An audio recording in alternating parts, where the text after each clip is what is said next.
And it just leaves it to me to introduce our speaker this morning, who is Amy Youngs.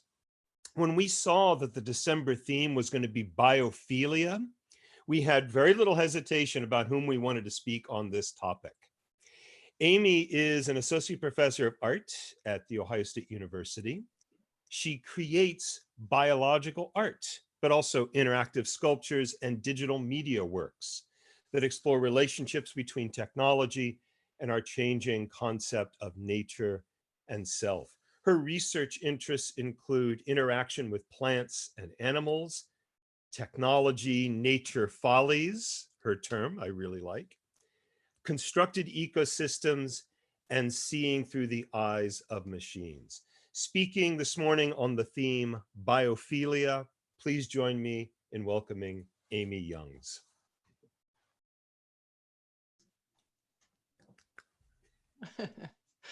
Thank you so much for having me today in this Creative Mornings session. I'm really excited to see so many people and really excited about this conversation that's gotten started here about our changing relationships with nature, which I actually don't even use that word anymore, and you won't hear it in my talk today. But that can be another conversation at the end, maybe. But I'm going to share my screen and share with you some things I've put together for this here.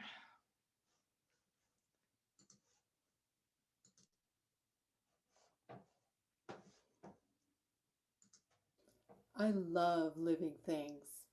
And really, who among us doesn't? And yet, as more and more of us live in cities, we are becoming more disconnected from the living world that supports us. The artwork I make is biophilic. It's not made for the art market and it's not made for art's sake.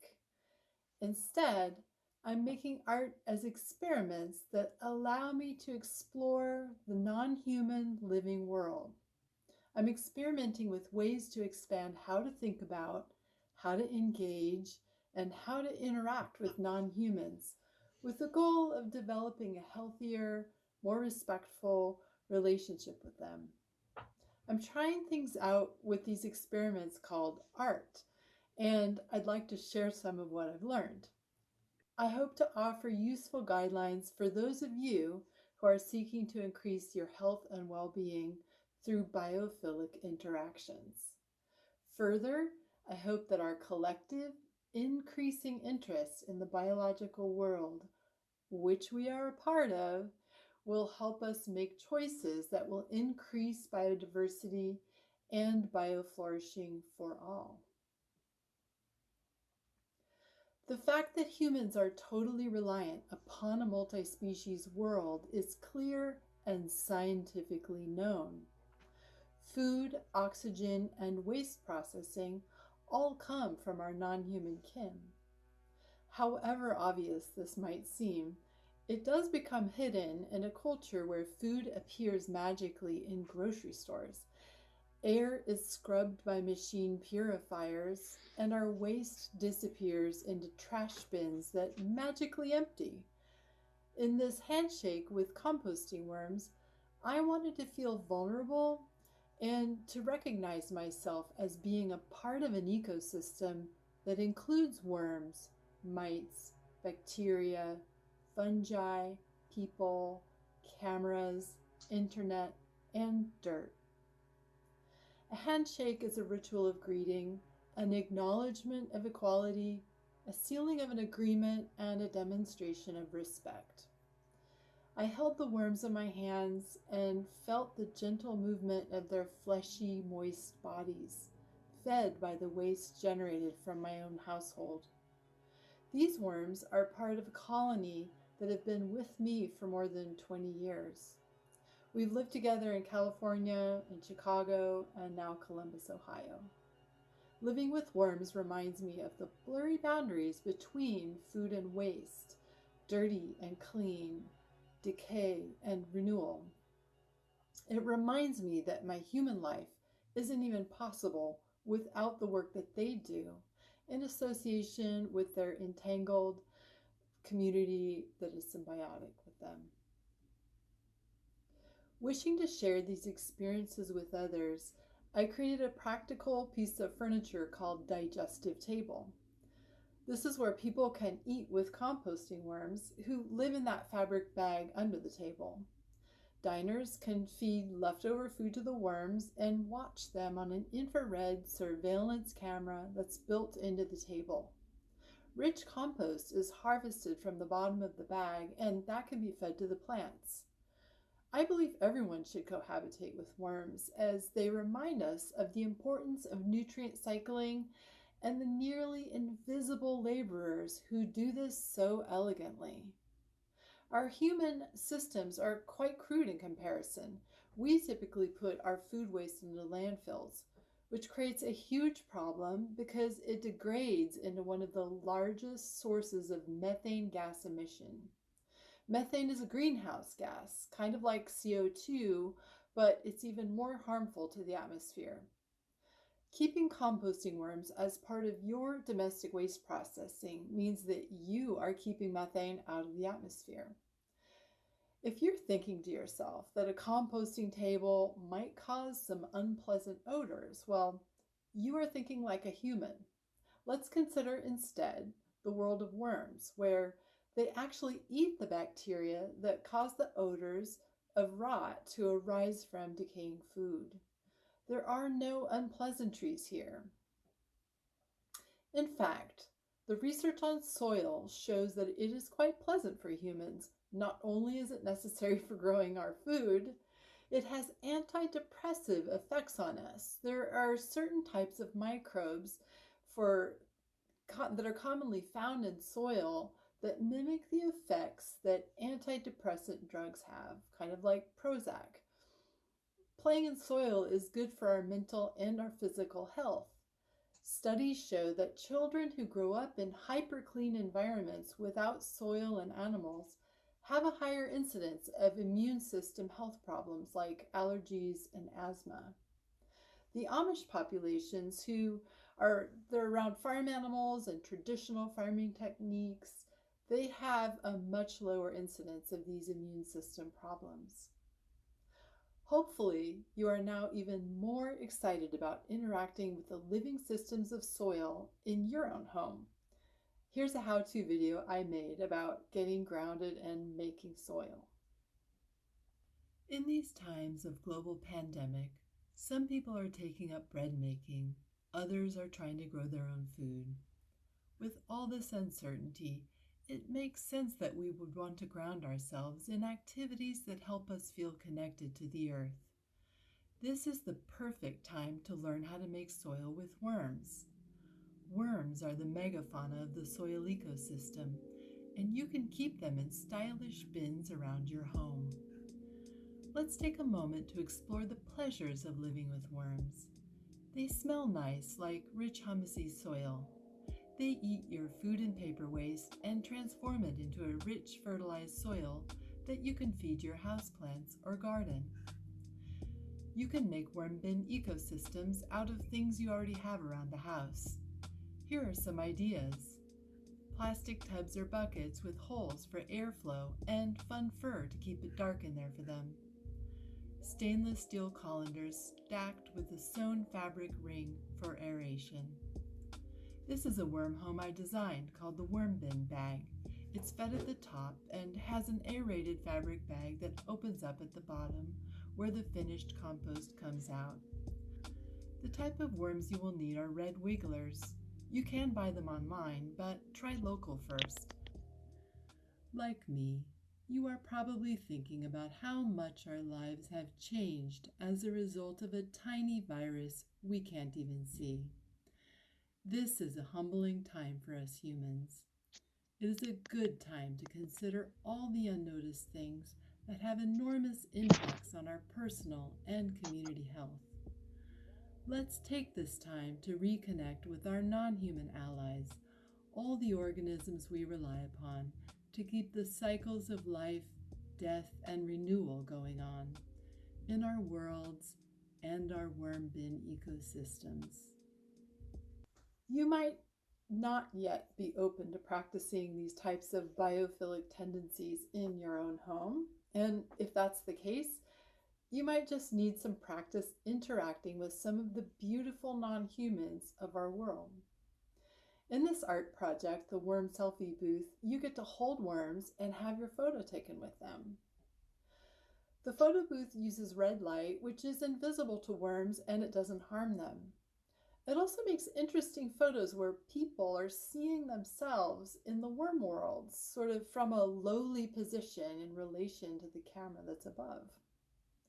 The camera automatically uploads photos into a social networking site as a way to insert these unseen compost workers into our world of images. This is a way to make worms visible and a way to begin to recognize their status as movers and shakers of the fertility of the earth. We lowly humans are lucky to get to be seen with them.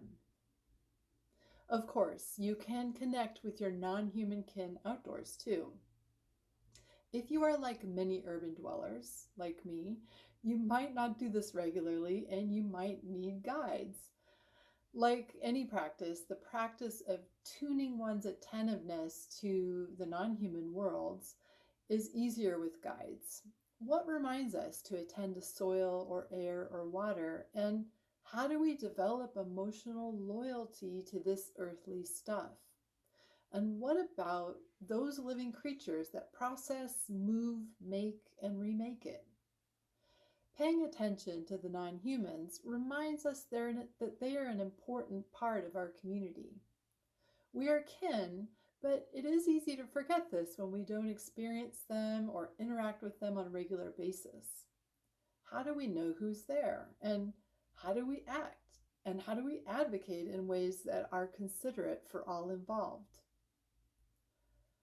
With the desire to create a guided tour of a specific place that is shared by many humans and non-humans, I did an artist residency at a park in New York City, Flushing Meadows Corona Park. The guide I created is a cell phone app which functions similarly to a museum guide, except that it guides you as if you were a creature of the place, such as a tree, a muskrat, a bird, or a fungus. This is an augmented reality artwork, and it encourages people to explore and experience the ecological networks present on the site. It includes mixed reality animations and storytelling as an overlay to the actual park. The experience is an embodied one designed to connect humans with the unseen worlds present there in the park. Instead of inventing a fantasy story, it's rooted in the reality of the place. It's an eco-narrative based on firsthand knowledge of who is present there on the site, plus the scientific knowledge of them and the ecological knowledge of their interactions. The human is woven into a part of the network of lively creatures with whom we share symbiotic associations. It's timed so that you land at a stopping point on the trail that relates to the creature that you've just become. So when you're the cormorant, you're at the lake and you're diving underwater, chasing the fish, which you see animated on your screen. The menu is a map that shows you where each augmented reality scene takes place. You begin as a plant immersed in your world of chemical communications. There are chemical messages being sent out from our neighbors. These emissions are swirling around and moving into the airspace. Plants may not be able to walk, but we can move beyond our plant body and control the creatures that move around us. Float ahead to where the path splits off. Look for birds. We are transforming into a yellow warbler, a bird that navigates all the way from Central America each spring to nest in this park. How do we do it? We can see magnetic fields. Recent research shows that migrating birds can see magnetic fields, almost like a heads-up display, which is what augmented reality does for humans. We can't see magnetic fields, but the sensors in our phones can, and we can have the augmented bird view of the world simulated for us in our handheld devices. It's like a bird view overlaid on our own, helping us to understand and semi-experience what birds could do all along. This next scene shows how the app guides viewers to navigate as if they're an ant using pheromone trails. When the pink trail appears on the ground ahead, tap it to lay down scent pheromones that will refresh the trail so the ants coming along later will know that it is still a good one. Take a few steps ahead, then stop and tap again, then again. We want to be sure this trail is here for as long as this food source is, so we can go back for more. After tapping a few pheromones onto the ground, stop and look behind to see if they are there. Use the connection device like an antenna to read the trail we have written. Let's stow the device now and use our sensors to follow the trail ahead. We walk with our 6 super coordinated legs. At the end of each scene, users are instructed to put their phones away and to pay attention, which is really the whole point of the app. Instead of operating as a tool of distraction, advertising, and consumption, technology could instead be used to help us to tune our attention to the expansive, more than human world that we live within. How else can we simply practice paying attention to what matters? This project began as an assignment I gave to my students in an art and science class. It required that they notice and document one encounter with one plant one time per day. I did the assignment myself. As our ancestors, plants are more than just food, shelter, and oxygen producers. They have been intimately involved in shaping the human species. They arrived on Earth millions of years before us, and our bodies have evolved to interact with them. Our eyes can detect the colors of the ripe fruits. Our tongues can taste them. Our fingers are shaped to pluck, shuck, peel, weave, and plant them. Yet I know so little about their ways of being in our shared world. I began to observe them more closely, first by taking their portraits and then by sharing space and time with them in photographs and videos. I developed a regular practice that I called plant noticing, which allows my eyes to be curious about them, my hands to be guided by the pleasure of their shapes and their textures, and my cell phone to capture our time in the light together. I encourage you to practice plant noticing too. Why? Well, because you can increase your sense of belonging in the living world. You can enjoy pleasurable sensations, gain a sense of wonder and appreciation for life, exercise your perceptual skills and curiosity, cultivate gratitude, and widen your circle of non-human friends. How to do it? Whenever you feel the urge to look at media on your phone, point it at a plant instead. See the plant through your camera and notice whatever you notice. Every day, take a minute to notice a plant. Practice doing it without your phone camera. Look for new plant friends indoors and out. I hope that these simple actions can help us connect and affiliate with the non-human teachers who feed, clothe, and shelter us. And may we practice our biophilic tendencies so that we can gain greater respect for our kin who have figured out how to live here on Earth for far longer than we have. Thank you.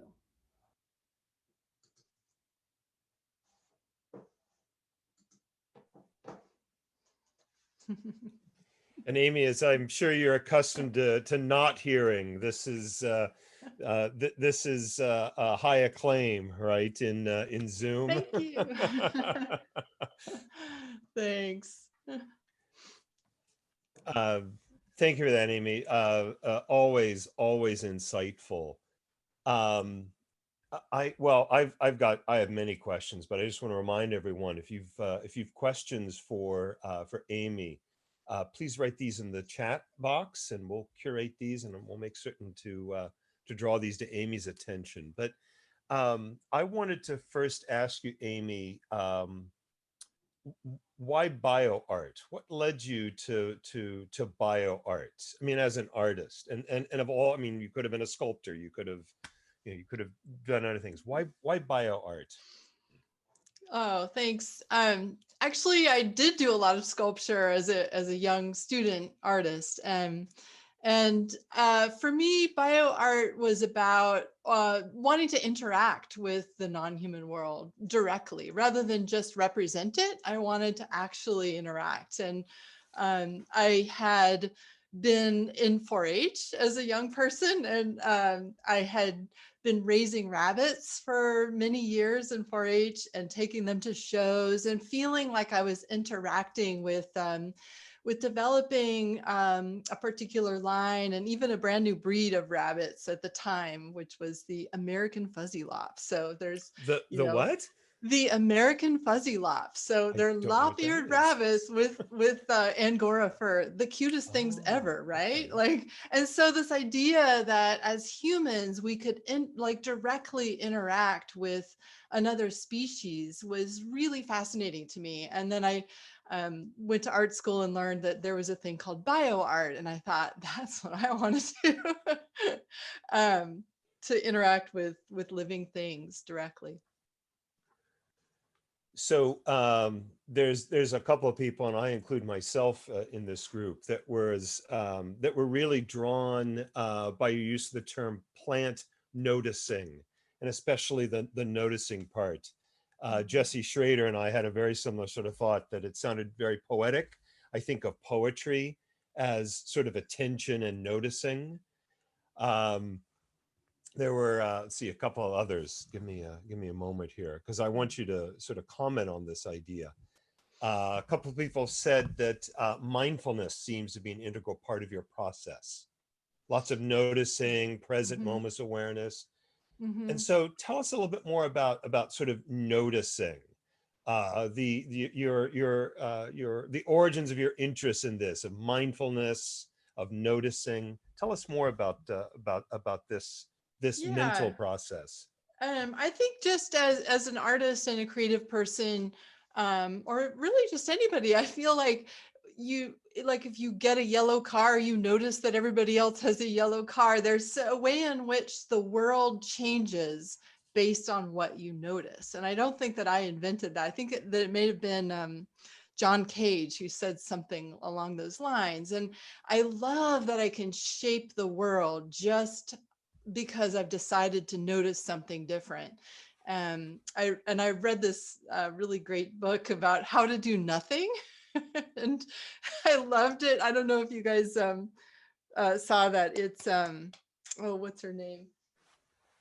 Oh, Jenny Odell is the author, and it was really just all about that. And I really, it crystallized for me that idea that that just noticing is doing something. Like that's a real active act that changes my world. And if I decide to do something as simple as notice plants, my world has just expanded so that now I'm really engaged in their worlds. And as I notice more, and it's never ending. Like all of a sudden I'm really noticing the seasonal changes differently, like the colors of leaves differently. Like they're more interesting than they were to me before I started noticing them on a regular basis. So Do you work with biologists or ecologists? And if so, I wonder what they think about an artist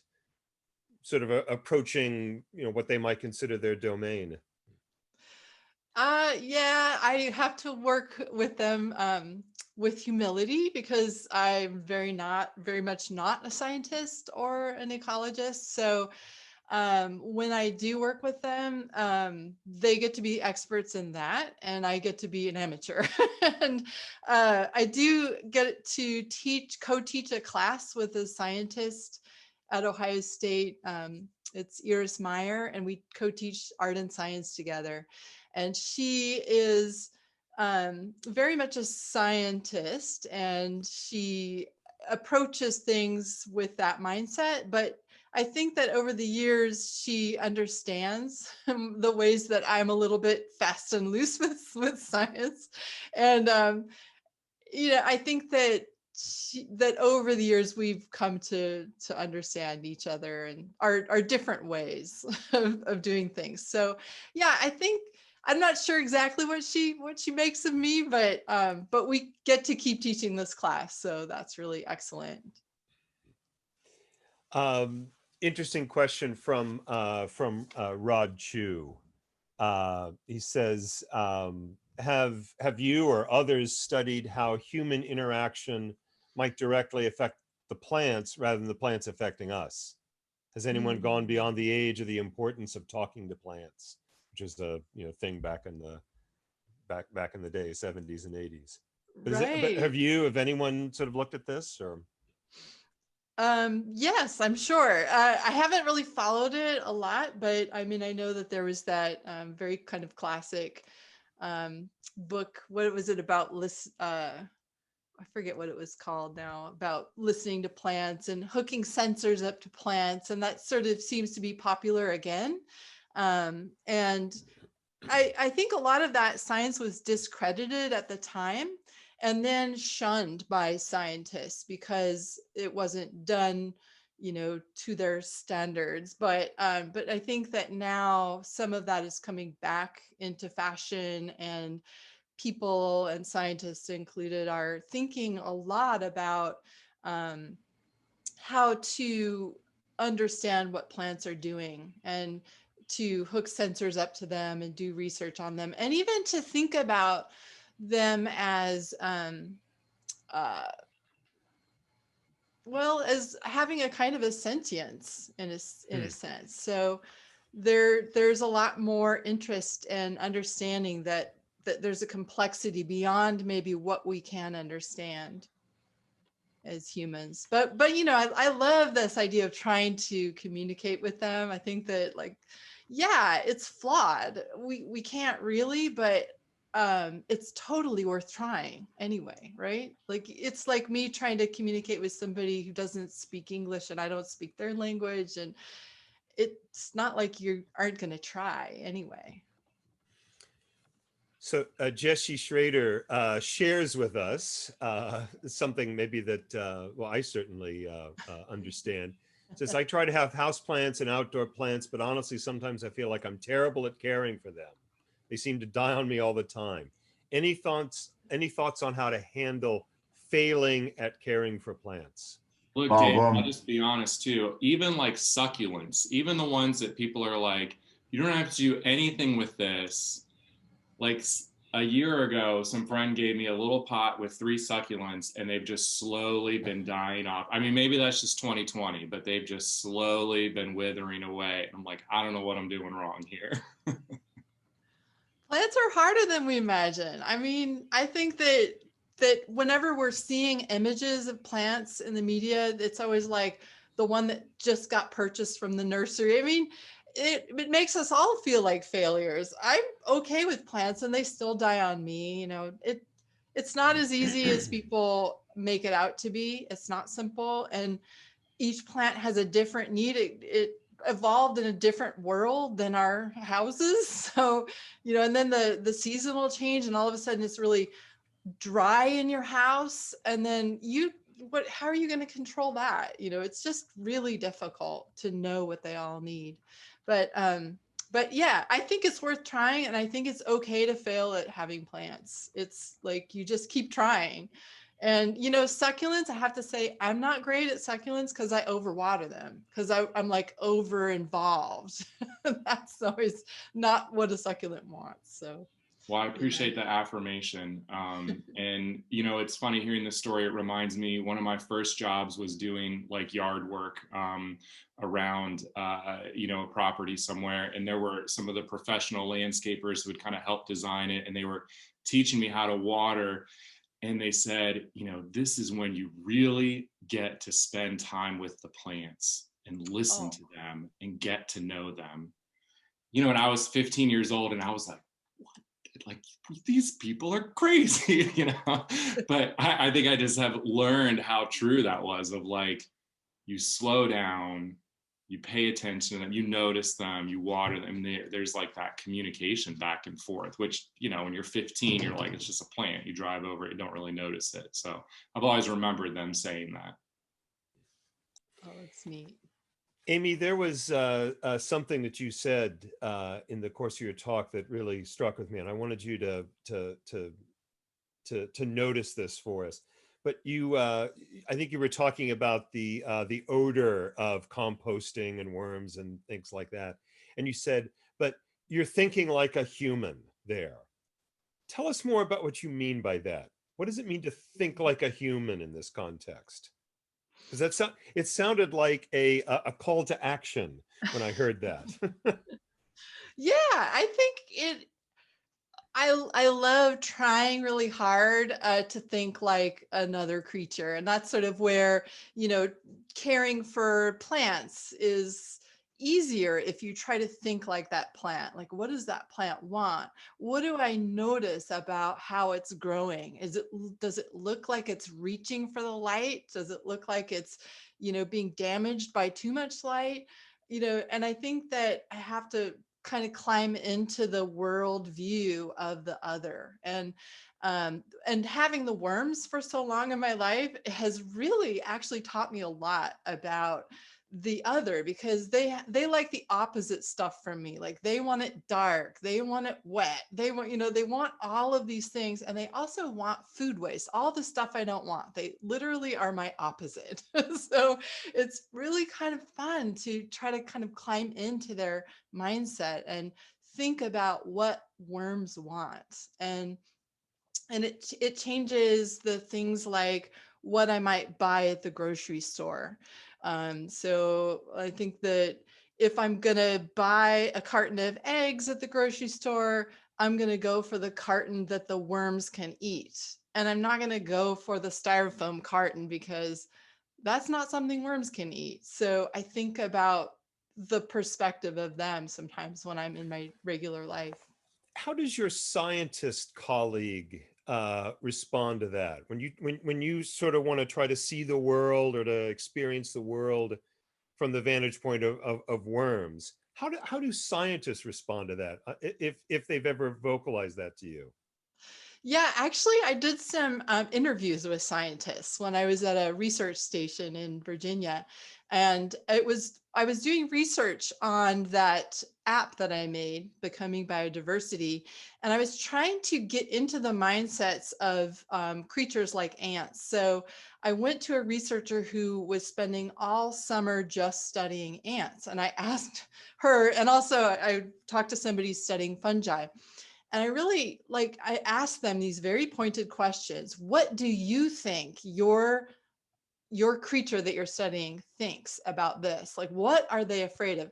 And if I asked really specific questions, like, what are they afraid of, or what do they want? They could kind of answer me, but a lot of times they were uncomfortable with it. And it's because they're afraid to anthropomorphize their creatures, because there can be a problem with that if you're not respecting that other's view. So there's some lost in translation things that can happen that scientists are very fearful of. But I'm also just like, please, let's at least try to understand them. Yeah, so what are some of the dangers of anthropomorphizing nature, animals?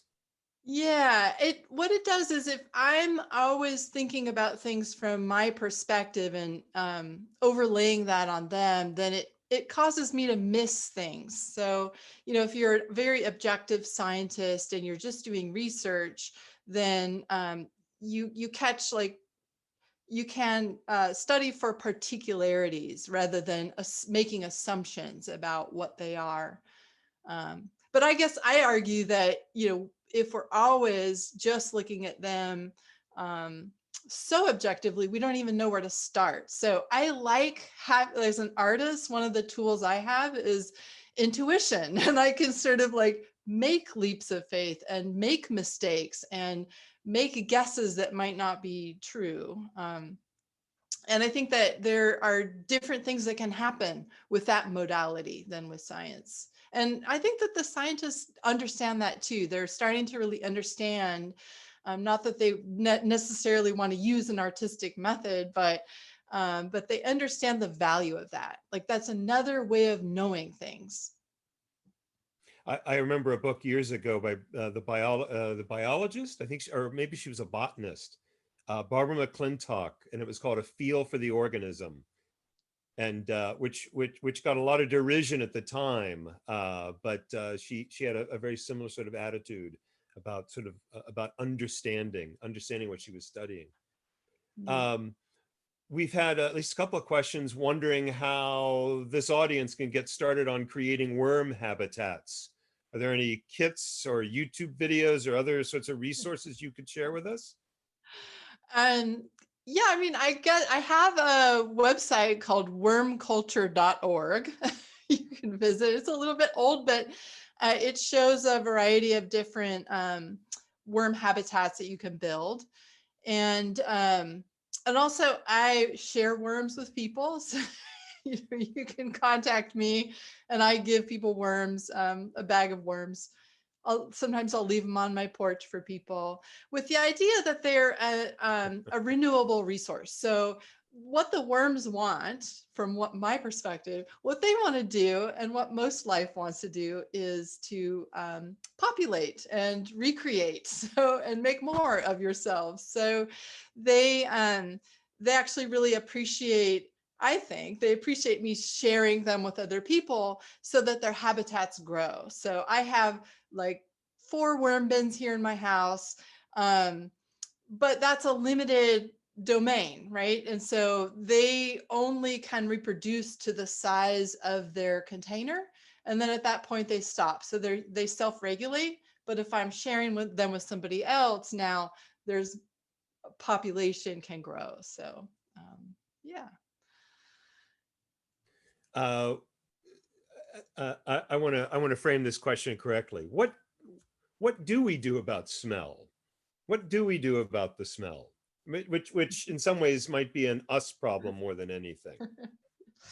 Well, it's actually kind of interesting. You know, we actually assume that it would smell, and it really doesn't. You know, I think that it's an assumption that rotting food smells bad, and it's true if there isn't the proper ecosystem happening. So, when food is just sitting there in your fridge rotting, and you open the lid and it smells bad, it's because those microorganisms are developing gases that smell bad to us. But in the worm bins, as long as you aren't overfeeding them, they're just sort of eating all of those bacteria that cause that smell. So it really actually doesn't smell bad. It really just smells like soil.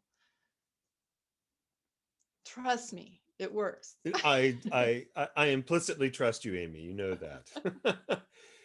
As I was introducing you, I said that one of your areas of interest was constructed ecosystems, and I feel that's probably what you've been talking about, like your worm technologies. But I'm curious to know more about what you mean by constructed ecosystems. Yeah, some of the other projects that I've done are trying to grow plants and worms together in systems, and also sometimes fish. So, like if you've heard of aquaponics, where you're growing fish and plants in association in a kind of symbiotic relationship, where the fish are feeding their poop to the plants and the bacteria, rather than having to feed it petrochemicals, which typical hydroponically grown plants are fed. So these sorts of systems are constructed ecosystems that I would build in my studio or my office. And I've been developing some that really work with worms instead of fish, because you can feed them waste rather than food from the ocean, like which fish usually eat. So there are ways in which you might assume that a worm would drown if it was in a hydroponic watery system, because again, we're thinking like a human, but in fact, they do just fine. So the worms live really happily in hydroponic systems as long as the water is flowing and there's oxygen. So I think that there's opportunities for us to think a little bit more creatively about how living things can be integrated into our lives. Well, and Rod Chu asks, how much care do worm bins require? What if I go away on vacation? A great question. I do go away on vacation and I've never had a problem. So as long as they stay moist, they're fine. So like I'll be gone for a month. And what I do is I put the food in there, put a bunch of newspaper or cardboard on top, get it real wet in there. And they do just fine. So even if they run out of food, they just don't reproduce quickly. So they'll just sort of slow themselves down. They'll just kind of hibernate a little. As long as they don't dry out, they're pretty happy. But I do recommend feeding once a week, actually, if you can. Like, that would be the normal. Tell us a little more about your thoughts on playing in soil, which I found was really interesting. When I was a boy, I wouldn't have defined it that way, but I most certainly did play in soil. It was just called getting dirty, I guess, or being a kid. But tell us more about what you mean by and the benefits of playing in soil. Yeah, I went to a soil symposium recently online that was the Urban Soils Institute, and there were researchers there who were talking about how the research is showing that that's a real benefit and that we really actually are gaining a lot of important health benefits because our immune systems have co-evolved with soil. So our immune system expects to have these certain sort of challenges from soil organisms that challenge our immune system, almost like to exercise our immune systems. And now we kind of aren't doing that. So whenever we encounter a little bit of dust or something, we're allergic to it because our immune systems aren't really quite prepared for it. So and then, of course, I love that there's the antidepressant qualities, which I feel it. Well, I did. I played in a lot of soil as a kid. Mercedes Grael asks, what's the best way to reach you for your nice offer of sharing worms? Would you be open to sharing your contact info and starting a worm exchange or a worm swap, as Jesse called it? Yeah. You're going to put that in the chat? I put my contact. Excellent. There. Yep. Right. Yeah, definitely.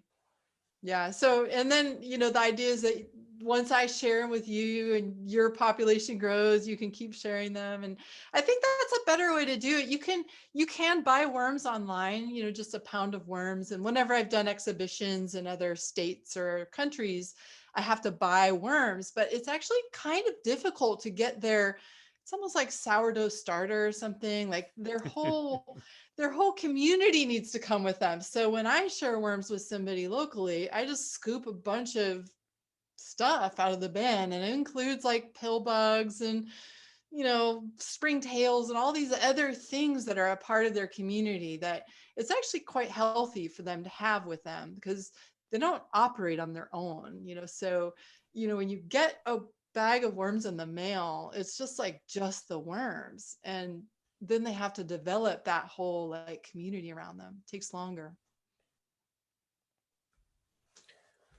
Well, we're going to open up the microphones here, as has been our custom, and as much as we've developed a custom in Zoom. But before we do that, Amy, I just want to thank you again for giving us your time this morning, and for inspiring us, and to dare I say, having us think more deeply about what it means to think like a human and what it means to think like a worm. Just terrific. And thank you for helping us make sense of the theme biophilia. You're welcome. Thank you for your questions. Thanks. As I say, we usually keep the room open to at least 10 o'clock or so for continued conversation, continued chats. Feel free to open up your microphones. Lauren, am I forgetting anything? Or I think that covers it. Oh, we can share the next date for January Creative Mornings, which will be, it's always on the third Friday of Friday. So Yes, looking forward to starting in January. And I don't have that date here in front of me, but third Friday in January, whenever that is. January 15th. Thank you. Thank you. Is that Lynette? Thank you, Lynette. Yeah, sure. So great. Feel free to open your microphones, and Amy is still with us, and happy to talk about more about playing in the dirt, playing in soil. Amy, I thank you for your talk. This was fascinating, and it made me curious when you were talking about like some of like the research and testing of like what's happening to plants when we're like talking to them in like kind ways. Have you explored outside of like soil and other areas of nature like water? It was bringing to mind that book, The Hidden Messages of Water, where a scientist looked at water molecules under microscopes, and then they could see like the water that I think some monks like, put good intentions to, or like these beautiful like snowflake looking images, and then the other ones that had negative words were like all gnarly and tight. I'm just curious if you had explored outside of soil and worms. Yeah, but not water. I've heard about that book, but I haven't checked into that. I mean, I guess it's kind of like going back to that noticing thing. It's not something I've noticed, but clearly a lot of people are noticing something there that that may not have been sort of noticed before. So there's probably something there. I don't know what it is, but yeah. And I love that. Like you could almost pick anything, right? And do that, like notice it more deeply, and find things that in a way scientists haven't found. I'm kind of loving that there's a real resurgence of indigenous knowledge and trying to really understand and respect other forms of knowledge that, like it might not be scientifically explainable, but there's something there that is worth noticing. Thank you. I'm intrigued by this notion of where do we really fit as an integral part of the life of plants, as opposed to merely, I mean, not to denigrate it, but instead of just being a taker of observing, but rather what we contribute. I remember a dinner that we've had in the Slow Food Columbus group, where we go out and it's under the title of Shake the Hand That Feeds You. We've gone out, and in fact, one of your former colleagues, a retired OSU professor, bought a 250-acre farm up in Johnstown. Wow. And he took us on tours there, showing how he has gone out, and this whole notion, I think it's under the title of biodynamic farming or other terms like that, where the farmer goes out and they do not just crop rotation, but whole ecosystem rotation, where he opens up a different section of his field for his cows and his chickens that will then go in the next day to scratch among the cow poop, right? And scratch the nutrients into the soil, right? Searching for the grubs, and how that creates entire systems that really don't work unless the farmer goes out there to rotate where the animals are. So, I mean, with our own little urban environments, I mean, I got to go out and try to start my own compost bin here at home to feed my house plants while they're indoors during the winter. But, what is our integral role in being a part of, merely, rather than just a beneficiary and observer of these ecosystems? Can you just point that out by rotating the chickens and the cows on your field? you are putting input. Seems to me the big thing is communicating. We're not really humble as humans, even though, you know, we probably have more bacterial atoms than we have human atoms in our body.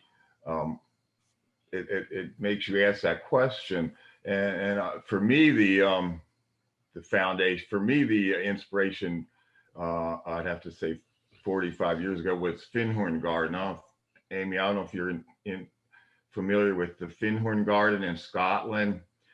They started growing stuff on land that the agriculturalists said couldn't grow anything, with sand and gravel, and they built up the soil with composting all. But there were 3 members that started it, and 2 of them were kind of clairvoyant. So according to their story, they were communicating with the spirits of the animal species, plant and animal species. They called them devas, the Sanskrit word for kind of guardian angels or shining ones.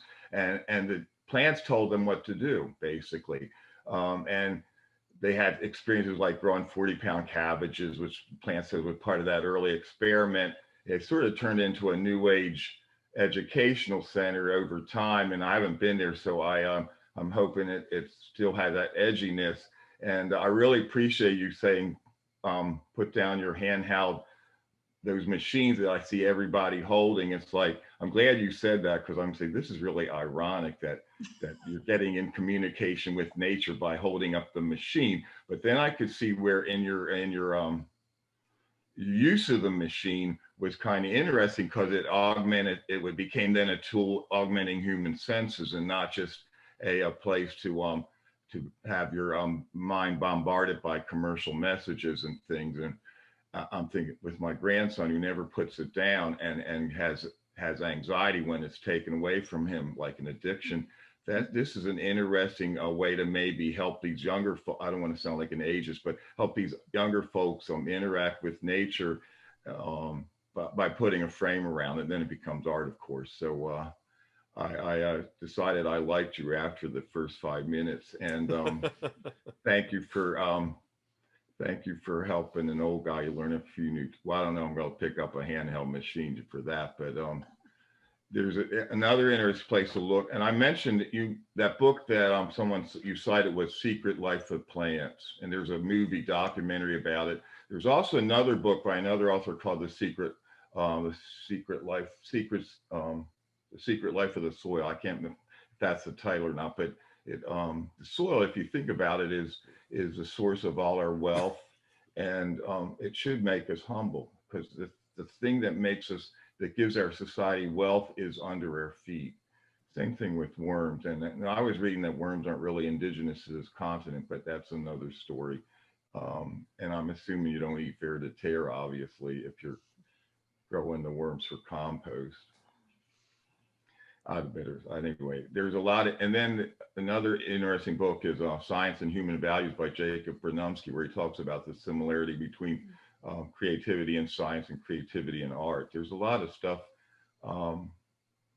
So a lot of this has sort of emerged since the first Earth Day in 1970, and I've found ecologists kind of uncomfortable when you start putting the humans into the ecosystem, which is like a no-brainer. We're part of the natural world, and if we don't think of ourselves as part of the natural world, we are going to become a board or semi-machines. And anyway, there's a lot of resources out there, and I'm glad you are turning on young people to that and turning it into art.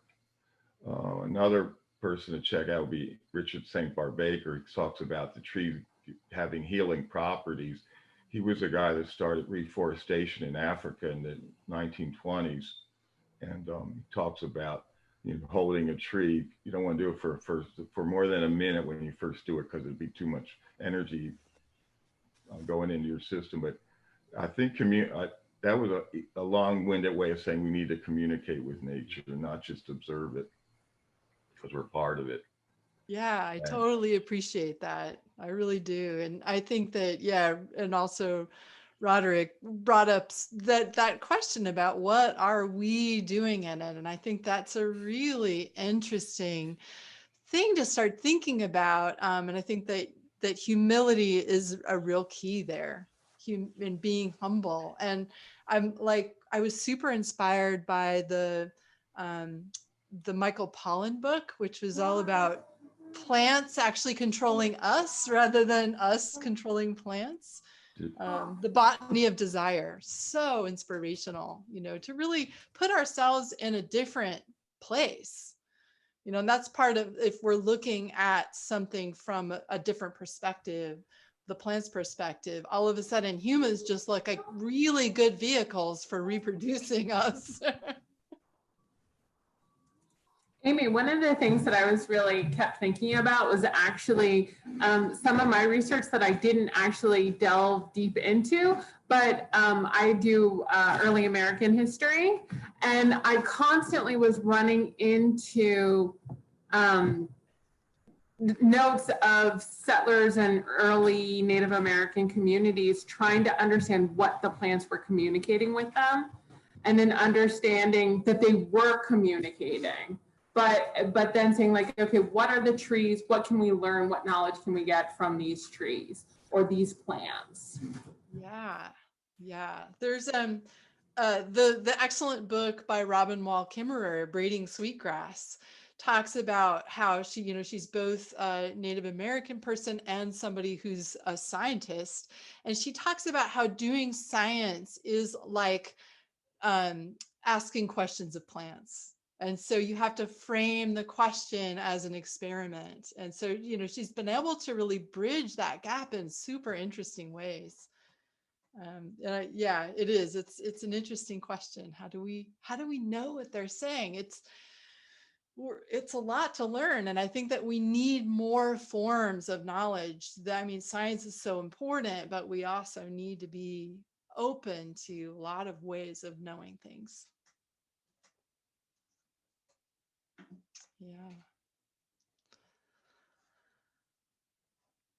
Yeah, definitely read Braiding Sweetgrass. It's such a good one.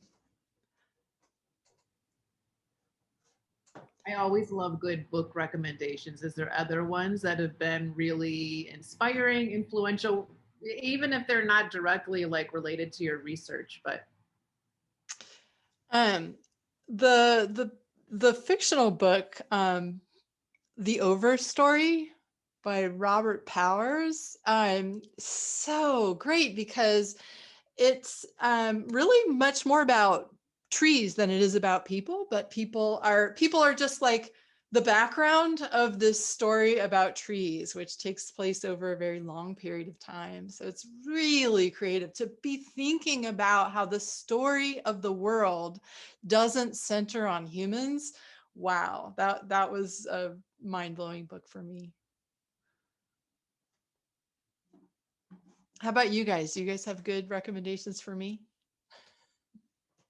I got Science and Human Values. That one sounded good.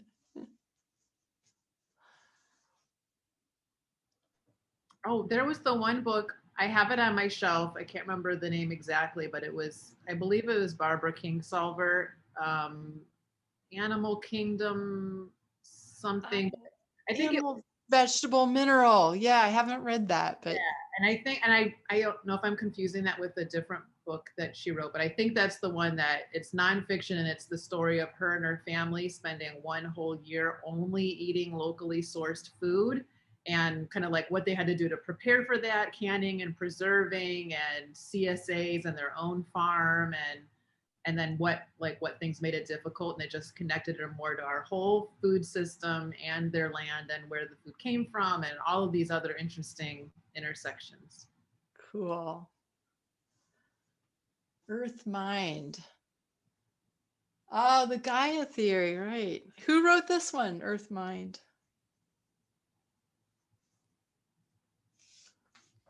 That looks good.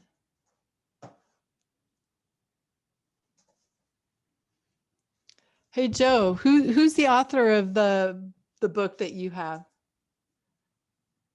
We can't hear you. Oh, you're muted, Joe. It's called Earth Mind. It's by Paul Devereaux. It's a top author, Devereaux. It's subtitled A Modern Adventure in Ancient Wisdom. Because I was thinking, you sort of like Andy Warhol becomes a shaman and turns into Amy. That's pretty exciting for me, because that's part of my own sort of path as an ecological activist artist over the last 50 years, I guess. I'm aging myself. Thank you. That looks good. It wasn't a book, but there was a movie that it's one of my favorites, and The Beast of the Southern Wild. Oh yeah. And I just love, like, through the eyes of this little girl, how she has like these, like really deep, beautiful messages about how we're all connected to everything in nature and the stars and everything around us. I love that one. It was a good one. Well, we are now at 10:01. All right. If there are any final thoughts or questions, ask them now, and we'll be wrapping up here.